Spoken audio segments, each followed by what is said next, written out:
What's up, family? Thank you for tuning in today. I have two special guests, Tony and Shaggy from Therapy Tonics, one of my favorite brands, and it's San Diego local. So let's get into it. I went to high school in San Diego for the most part. I got here like in eighth grade. So I've been here the last 12 years. I'm actually from South Lake Tahoe, California, up in the mountains. Um, but really just, fell in love with the beach vibes and just everything out here, the energy of the people. It's really fast paced. Everyone's got somewhere to be and something to accomplish. And I really enjoy being around that fast moving energy. Keeps you on your Yeah, toes. So, I yeah. bet. So about 3 years ago, I moved from Virginia, nice small town Williamsburg, but I was just too comfortable there. Would have had a nice job at a restaurant, but I loved cannabis, and so I was dealing a little part time, just half pound QP or so. And I just got scared every time I heard the sirens, and I shouldn't feel this way because I love cannabis. And Right. so I decided, you know what, I'm moving cross country to California. Luckily, had some friends from college move out here, so checked it out, and I was Here we gone. are. Came with a Absolutely. box, duffel bag, and my dog, and it worked out.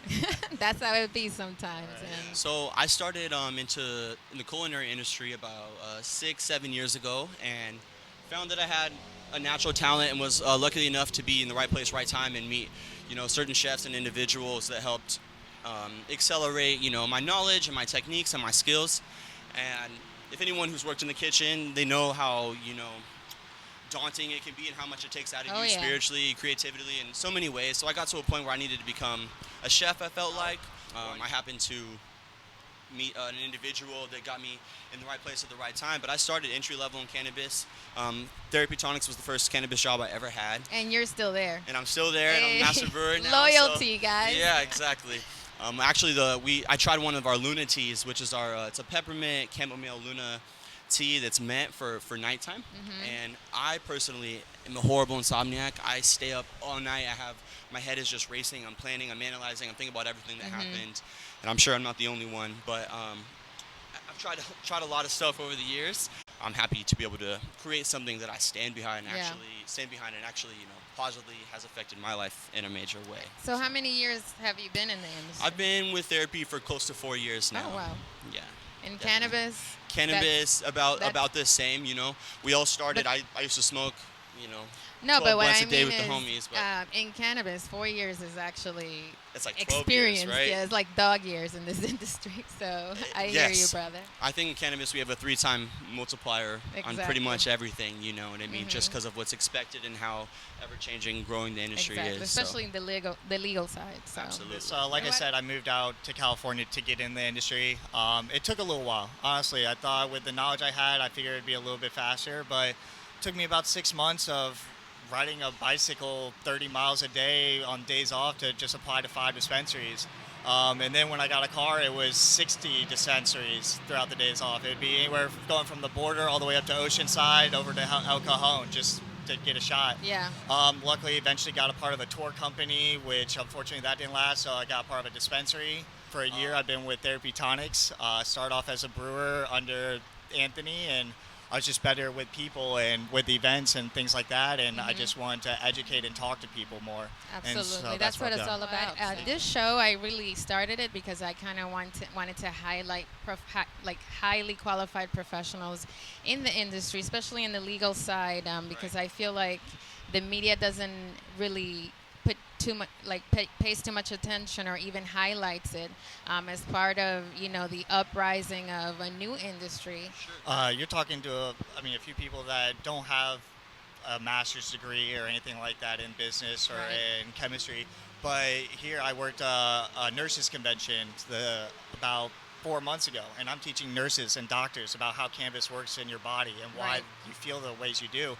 And so these are people with lots of degrees that are coming to us for information. Absolutely. Because they didn't study it. And so that's what you're saying is you're looking at people, some that are extremely professional that come from different aspects. So Society's professional is exactly, when I say just that. the traditional standards, and I feel like the cannabis industry is actually breaking that mold because individuals that have been working in it and just identify the actual benefits of the plant and pretty much utilizing human data because you guys deal with customers and patients that give you their stories and how you have been able to help them and No, what absolutely. works and what doesn't work. So The way I see it, I mean, I always say, and I like to say that we're pioneers, and not just people in there the you go, manufacturing exactly. side, but all of us right now having this conversation, and a lot of people listening, because what we're doing is we're breaking down barriers, we're breaking down walls, we're getting rid of stigmas, and education and advocacy is the most important thing you could do. You may not be able to infuse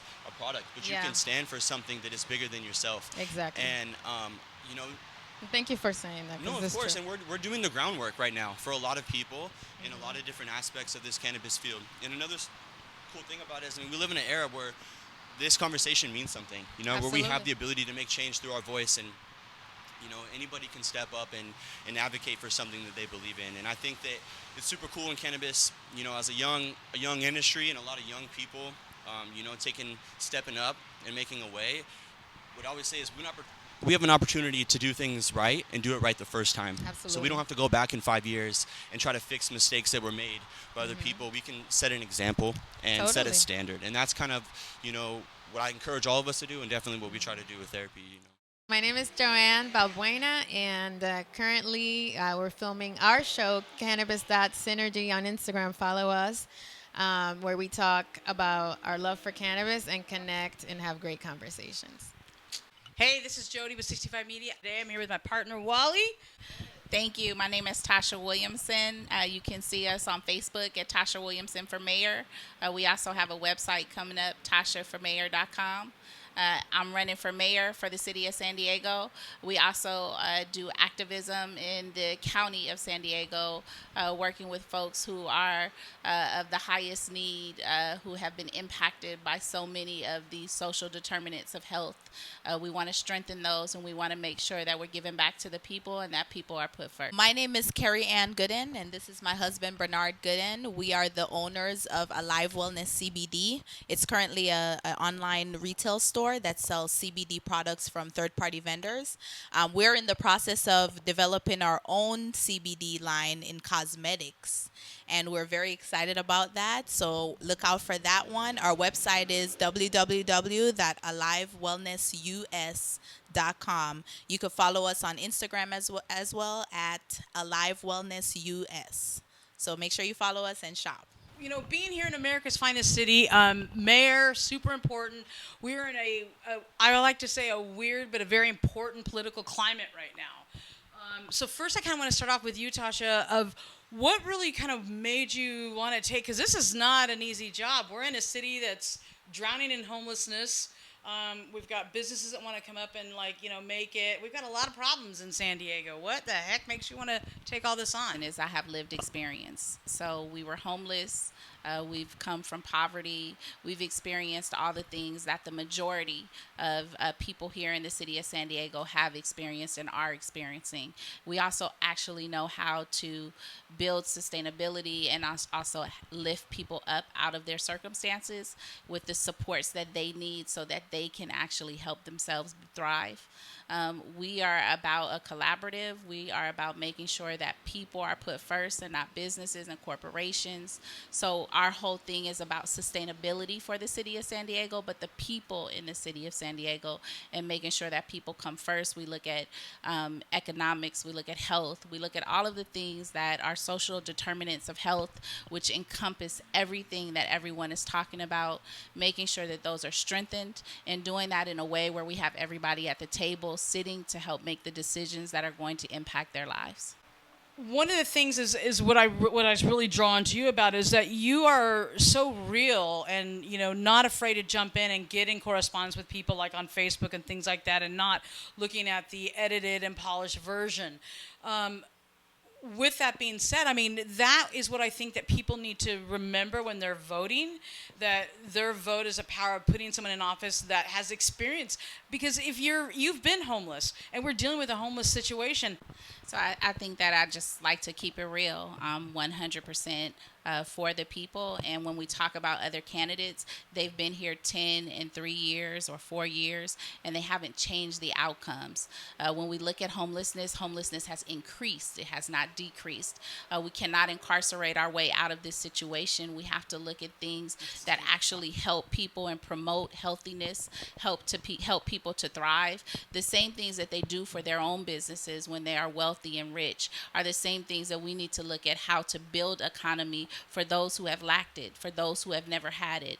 We need to look at how do we make people strong? How do we educate people so that people can thrive in business, in any walk of life, whether it's career to college or whether it's just career.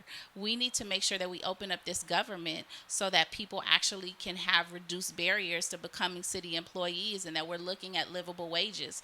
Because when we're really looking at the job market is also actually the one of the pipelines to poverty. People cannot, the job market, I should say, is not competitive here in the city of San Diego, and so we're not competing with the housing market.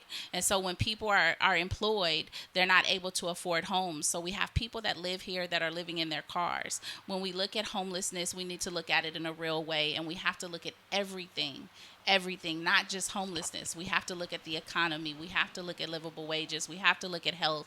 We have to look at all the disparities that help to put people through that pipeline into poverty. Because we've been so kind of trained to, well, a homeless person, oh, they must have had a drug problem. Oh, they must have did something wrong.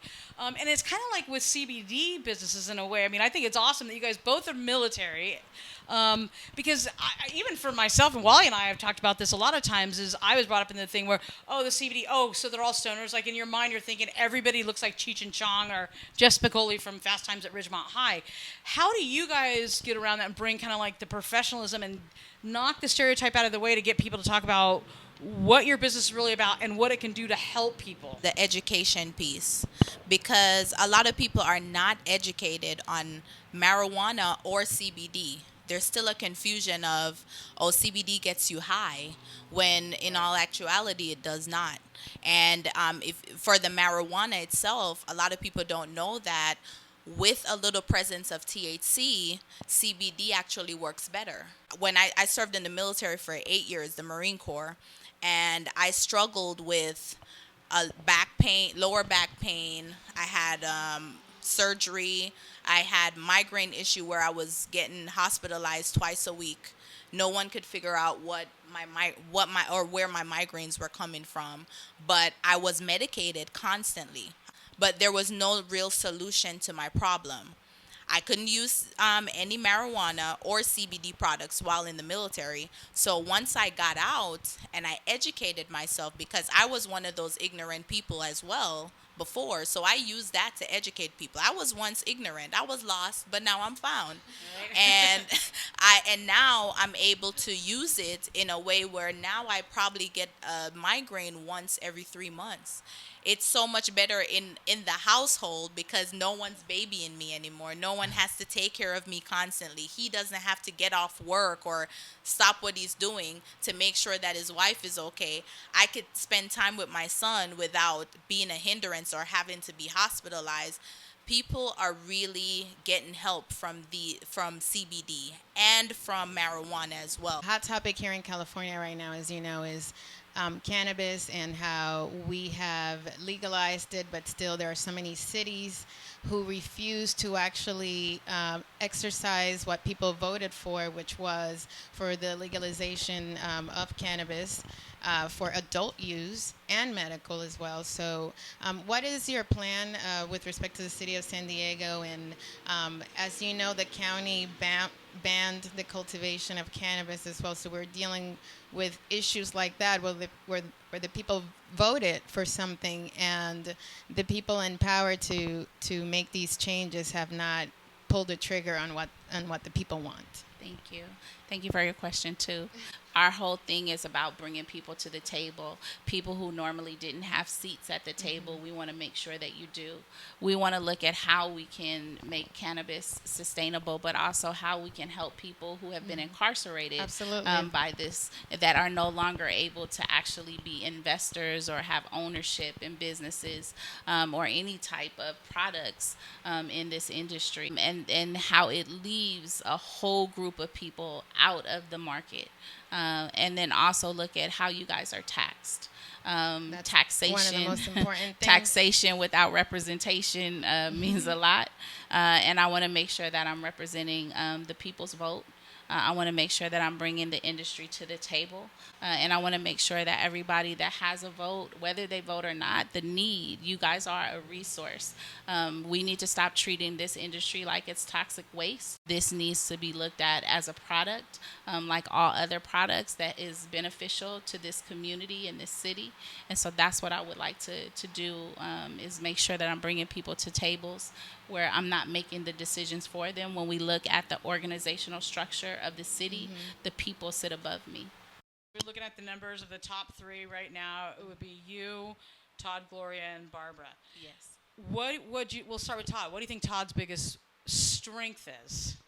That he's been here for 10 years, 12 years. And what do you think his biggest weakness is? That he doesn't have receipts on doing much of anything in improving environment, jobs, homelessness, health, and wellness.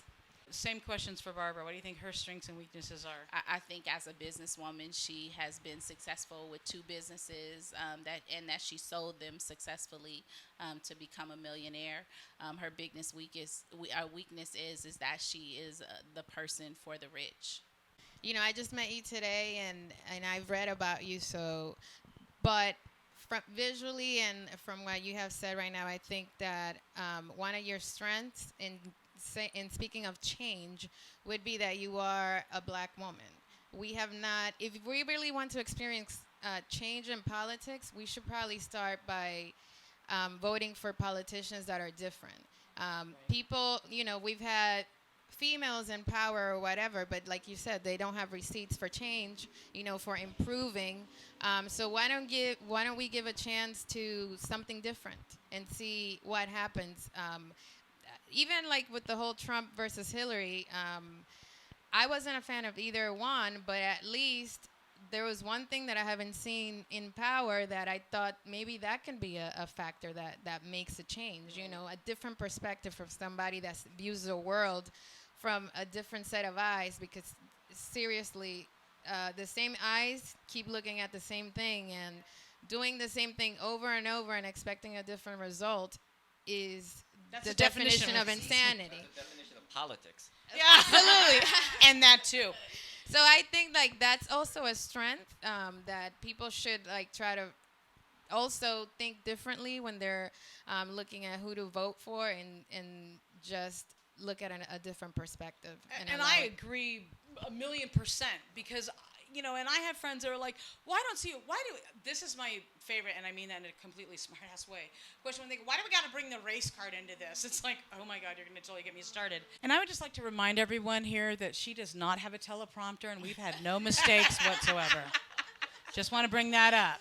Well, can I add one of her strengths? Yes. One of her strengths, I believe, is that she speaks to real people. And real people are tired of the cookie cutter answers. And I believe that's why Trump even got in office, because people in his world were tired of the cookie cutter in the Republican realm. Right. For us, we're just tired of the BS. So now I just need someone that's lived the life that I've lived as a regular person, that's paid the same bills and almost didn't pay their bill a month before, and have lived in poverty and they understand the real issues and can come up with solutions for the problems that I have, to be in office, to be a mayor of the city, because that then and only then will it really change. Because when you go to bed at night, you know what we've went through. they don't see the same problems that we see. Well, and you bring up a good point about that, because I think people forget that I think the number was 2 paychecks. Like, everybody's 2 paychecks away from being homeless. And I joked the other day that I said, I think at some point, like, Trump or whoever we need to like wife swap. Like, they need to go live like the life of somebody struggling. I don't know why we complained about rents and then everybody did not vote for a rent cap. I don't really crazy. understand the mentality behind that. Like, we're like, no more high rents. Do you want to vote for a rent cap? No. Like, wait, what? Why are we only looking at landlords and not looking at the city of why does SDG&E keep raising their rates? Why does water? I mean, the water company had a complete meltdown inside of not knowing what to do. And then what they say, we're going to raise everybody's rates. We're going to get a rate increase, because any business that sells less product, the money's got to come from somewhere. Absolutely. And you don't think those executives are taking a pay cut.